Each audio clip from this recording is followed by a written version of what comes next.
Atomic Habits by James Clear is a recent bestseller that covers a lot of the same topics as OptimalWork. In this episode, we summarize its approach and theory and identify areas of common ground, as well as some shortcomings of the Atomic Habits approach. This helps to clarify how transformative OptimalWork's approach really is. I'm Sharif Yunus with Dr. Kevin Majors, and this is The Golden Hour.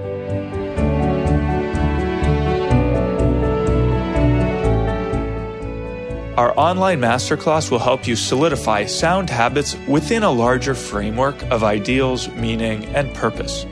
In this 4-week masterclass available on OptimalWork.com, Dr. Majors will guide you through all the key ideas of optimal work, with exercises provided to help you master them. Now let's get started.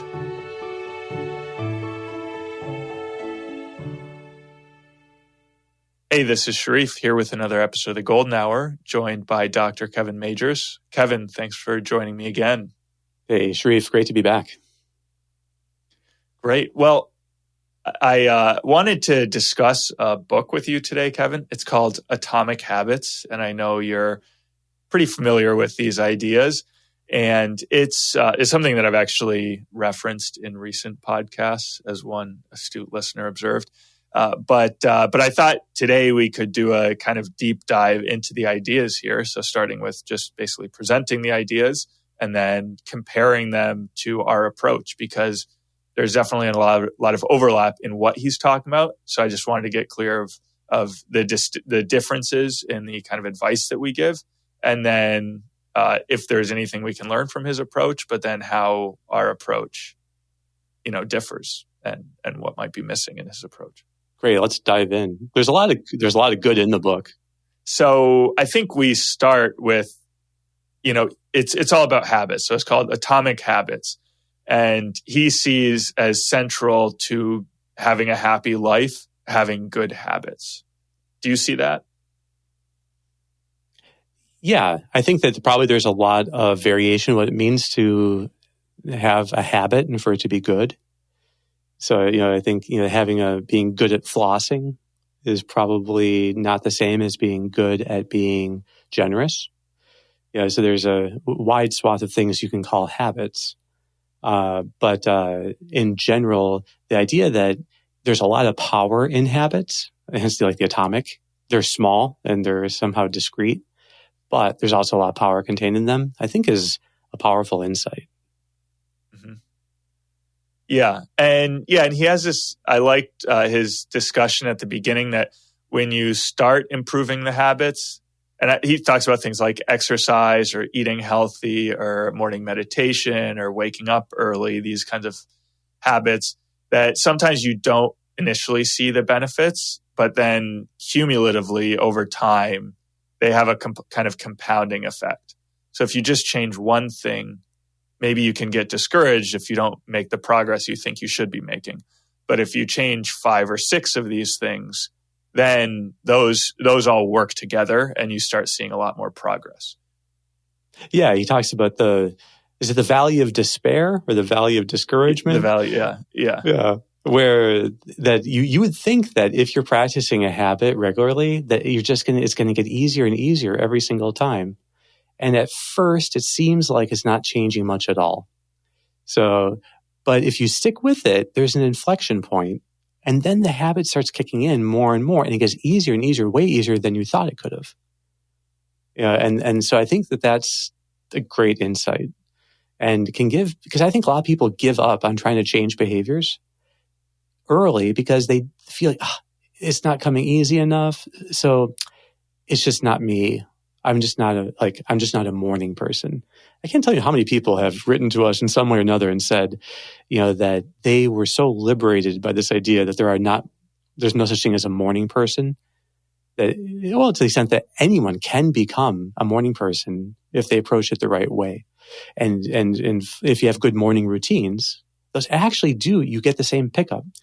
But they never got through that valley of discouragement in the beginning. They thought it would get easier and easier every single day, and it didn't. But then, suddenly it kicks in. And now they find it actually that they have a lot of energy and they're enthused in the morning. So I think that's a great, great lesson to give people. Now for him, so he's looking first at just one habit and seeing, there's a kind of improvement. There's a improvement that happens here. But then also looking at, if you take all the habits you're working on as a whole, and this is where you get atomic habits, is that each habit is like an atom. It's small on its own, but it's part of a larger whole. And when you take it as part of a larger whole, it's kind of stronger and more powerful. So that good habits reinforce one another. And that's where I think he's saying you really get this kind of exponential growth as you're developing the habits. So in our case, what we've noticed is that there are actually two habits that have a really good synergy, which is waking up in the morning and then doing a golden hour. Yeah. So those two habits really work well together, and you see a lot of growth just from those I would say two. The whole inventory. On OptimalWork, we have this inventory, and those are essentially 24 habits, maybe 25 if we put the diet one in there. So, I eat nourishing foods or something. I eat foods that nourish me. Choose, yeah. There you go. Foods that are nourishing, exactly. So that would be 25. But we have 24 habits that all support each other and grow together. And I see these as being the bigger, more important architectonic habits in people's lives that actually structure lives, I should say. So, and they do get easier once you start, once people in the inventory get a score above a certain level, they tend to stay above that level because the habits all stick together and hold together. And so I think that, in general, that's true. Yeah. Awesome. So, and then the maybe second idea to cover before actually getting into his theory of habits is his notion of habits. There being three layers of behavior change. So you have identity, processes, and outcomes.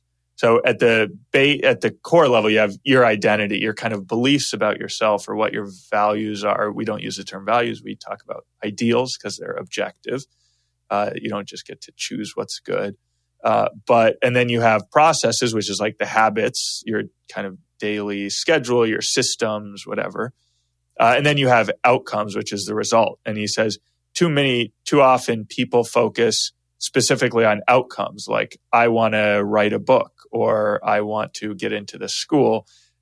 It's better if you can focus on the habits, like I'm going to write for 30 minutes every single day, or I'm going to put in an hour on my college applications or whatever. But he actually recommends starting first with values and beliefs. And I think he's a little bit unclear in some place about what he means by this. But I think one thing he's getting at is growth mindset and ideals, like having a sense of what ideals are and what you want to guide your life with. So that's pretty important for us too, I think. Well, there's a problem, I think, with coming up with these, thinking of, and this is a slightly complex theory that he presents. Usually we talk about outcomes and processes. So you have, you can be focused on, getting the ball in the basket, or you can be focused on the right form of how to throw the basketball. So, and those are usually two things. And he's adding in a third here, your identification of yourself as a basketball player. So like, I am a basketball player. And he says that really you want to start thinking about that as a kind of habit. The way that you think of yourself as a habit. I think that's where he's on his shakiest grounds. So I know you wanted to delay any critique until we gave him full credit. But I think this one is like just identifying yourself as a basketball player. Well, maybe it makes you more likely to engage the process of practicing and getting the form right, but it doesn't produce that process directly. There's a choice that you make. And that choice doesn't necessarily depend on some label that you have given some kind of credence to in your head. I think you can't reduce choices to something like that, of just saying words in your head, I am a basketball player, and now that's just going to produce my practicing. Does that sound fair? Yeah. So it's a little bit like we talk about positive self-talk as to distinguish it from reframing. It's a little bit like that. Yeah. And so at least I think that there is a good application of it, which is that it's true, the more you see a vision of yourself in a certain way, that image is what we think of as the basis of reframing. Is this image of you possessing a desirable quality, that motivates you to want to be like that. And so that's the image of the koan that Aristotle talks about. That's how you shape a future action. Is before you do it, you think, okay, what is the image of what I want this to look like? So with that tweak, if you call that the identity, and then you say, and then that helps you to shape the process, and that will give you the best outcome, then you have a tight theory. But it could be misused if people just were to read some of the things about these identity statements. Because like if a person says, I am just really generous, well, that might not make him a generous person. In fact, it might make him less generous because he'll be less apt to try practicing it because he thinks he already possesses that virtue of generosity. So a lot of times people think that they're really like kind, and easygoing, and in fact, they're somewhat tyrannical in certain areas, and they can be really unkind, and they just don't see it because they believe this about themselves. So that's why I think that's the tricky thing. But if those people were to really form an image in their mind before doing something about being kind or affable or easygoing would look like, and then make sure they're using that to shape their next behavior, it would help. So the identity needs to be your understanding of how you most want to be, rather than a label of how you are. That's the big distinction. Yeah. Yeah. Now, when you're working with patients or working with people, do you do a lot of this kind of identity work before getting into behavioral change? I recall, and actually we incorporated this into the True Success tool on OptimalWork.com, is that sometimes people think that they have to no longer be an anxious person before they can be loving. It's like, okay, first I have to get over my anxiety, and then I can, give my attention to the people closest to me. And one of the flips you try to help people to see is that, no, actually you can have the anxiety or the nervousness and still be loving, or you can have the feeling of impatience and still be patient. So actually there's a kind of an interplay between behavior, feeling, and identity. It's very subtle, but powerful. Yeah. And that's what frees people. When people really see that, wait a second, what matters most for me in life is to be loving and generous and caring and attentive and all these beautiful qualities, the forms the koan can take, well, then they see that I could still have my anxiety and be practicing those things. And then they realize that the key thing here is not the presence or absence of anxiety. It's what am I actually choosing to focus on and do in the moment? If I do the loving thing and the kind thing, that will actually start to shape me. And I don't have to wait for my anxiety to go away or for the craving to go away. So, and I think that the problem with most theories of habit formation that come from animal models is that they put everything on the craving or the fear, as if that is the central thing to habit change. And then the idea would be like, somehow I have to outsmart my craving or get around my craving. I'll out-strategize it, and then the craving will never even get triggered, and then I'll be free to change my habits because I won't have this craving standing in the way anymore, or I won't have my fear standing in the way anymore. And when it comes to habit formation, it all comes down to cravings and fear if you're talking about animals. Mm-hmm. So I think that's a great transition to get into the meat of his approach to habits. So I think, maybe I can just briefly summarize it. Actually, stepping back a little bit, I think it's very compelling to readers because it's a kind of elegant theory that's grounded in science and has clear applications to tell you what to do. So in one sense, it's very kind of impressive as like a self-help or personal growth book in the way, in its elegance. And it's probably helped an enormous number of people. And so because if for the right person in the right time, it might just be exactly the thing they needed to really get them to make progress. So his approach, so he says habits form according to a 4-step process. So first you have a cue that kind of gets you thinking about it. And then you have a craving internally that causes you to want to do the thing. And then you have your actual response, your action. And then you have a reward that then reinforces the formation habit, the forming of the habit. So these are the 4 steps: cue, craving, response, reward. And then his advice for how to then shape good habits is basically do one thing for each of those steps. So for the cue, make the habit obvious. So for example, if you want to develop a habit of reading, then leave the book you want to read out on your living room table to make it super obvious. So cue, that's cue. Then craving, the law is this, the first law, make it obvious. The second law is make it attractive. And then for response, the third law is make it easy. And then for reward, the fourth law is make it satisfying.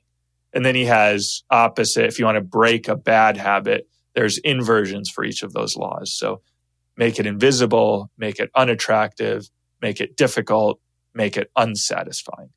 So it's kind of interesting. It's actually in some ways, in one kind of way, like similar to our approach, where with reframing mindfulness challenge, we said, hey, there are these 3 steps for the amygdala for anxiety, right?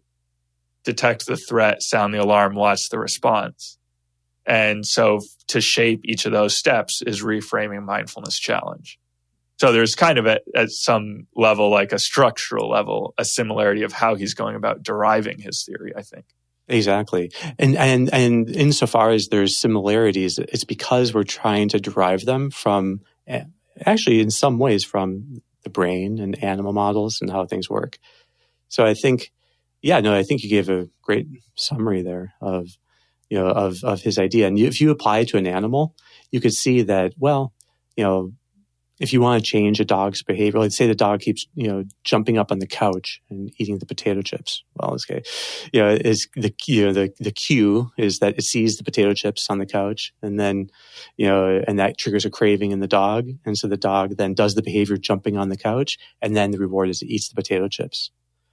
And so you could say that that's how the dog gets the habit of doing this, is that it did it once and it was rewarding, and then keeps doing it.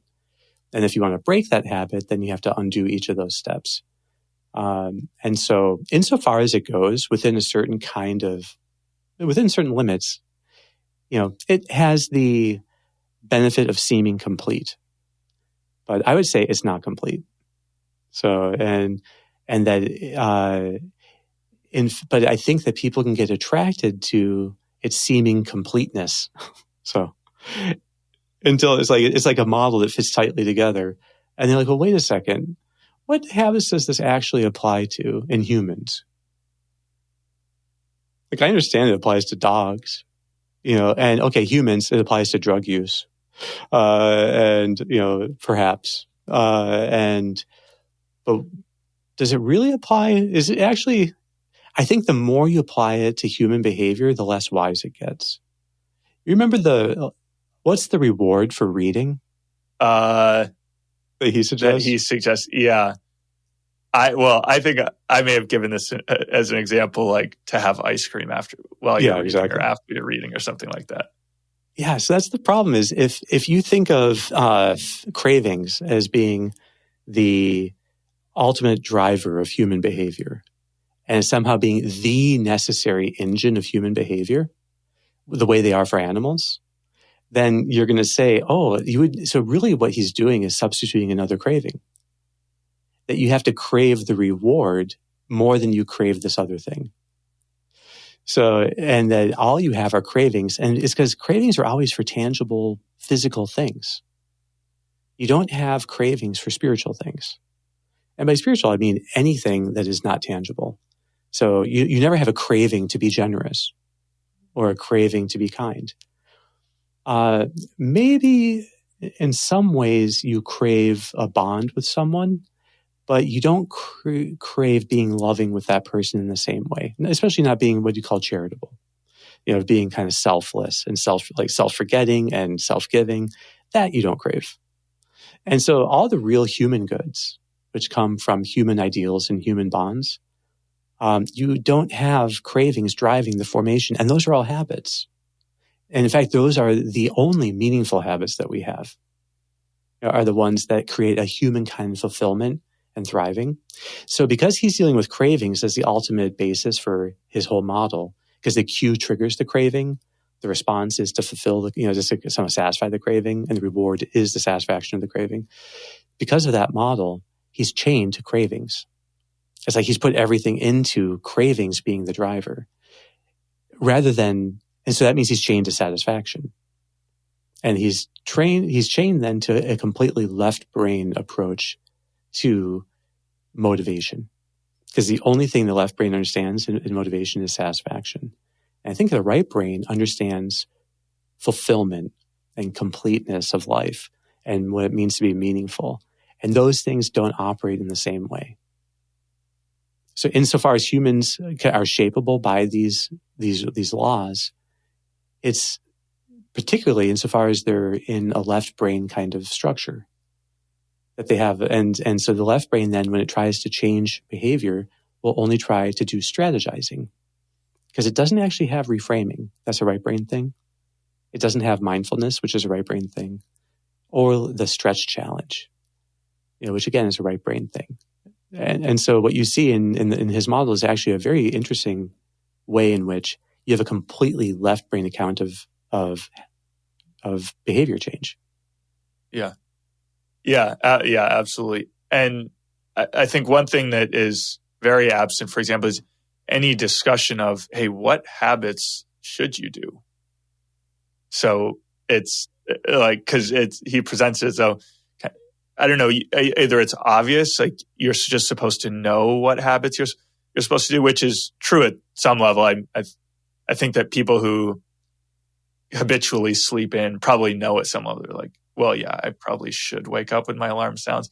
But there's no deeper account, and this gets to the idea that the habits that he's treating tend to be superficial habits, almost as you kind of described them, animal behaviors. But there's no account of which habits are good. Is there a hierarchy of habits, and how do we actually progress and grow? And what you find in all these types of writings, and this might be one of the most helpful and best examples of this genre, of helping people think.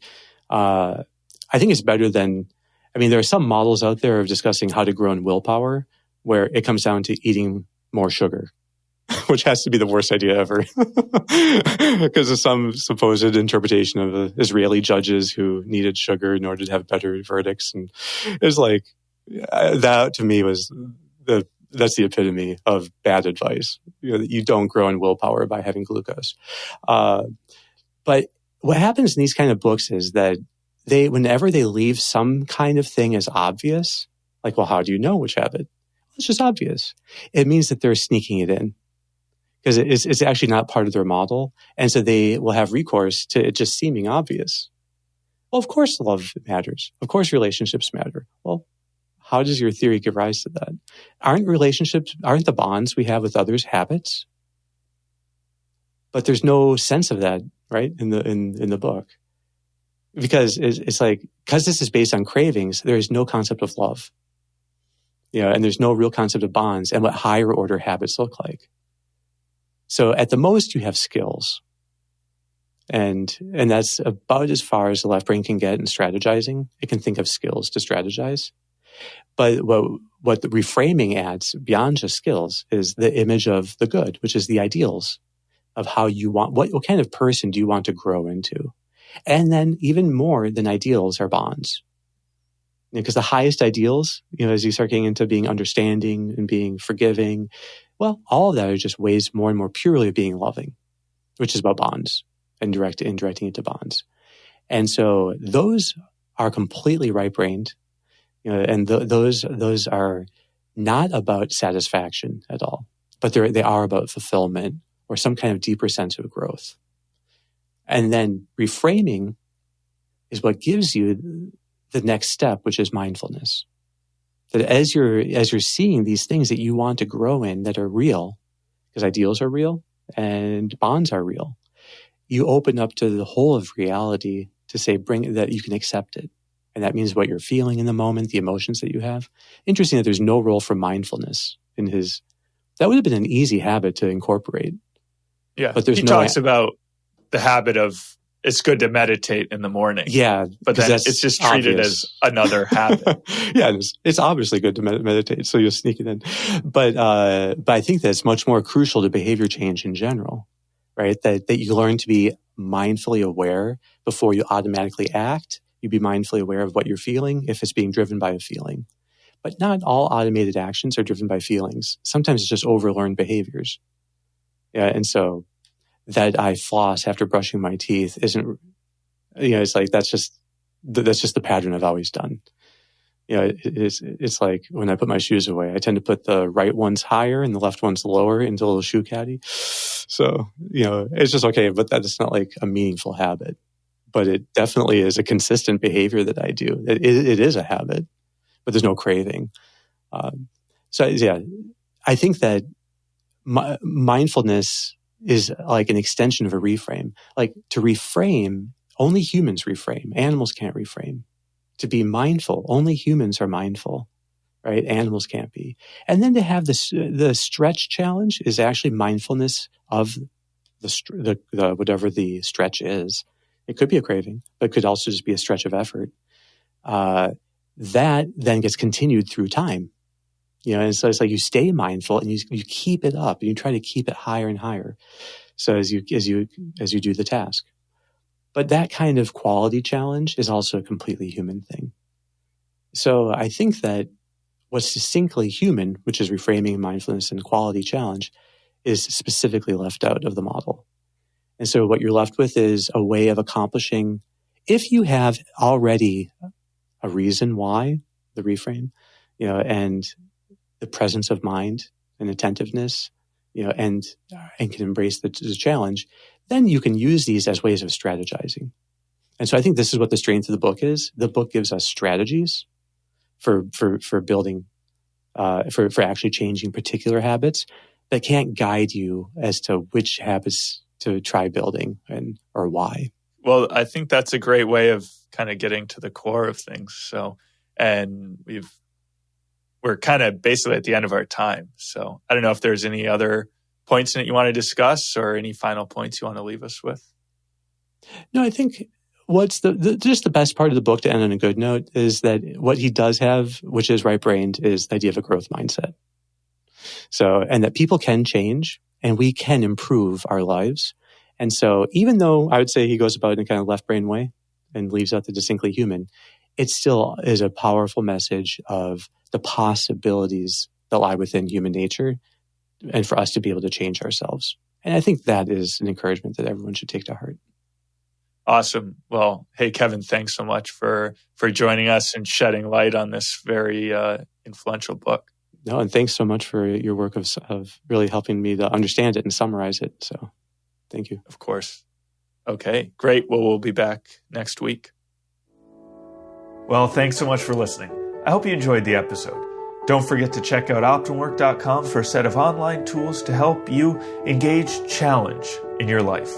See you next week.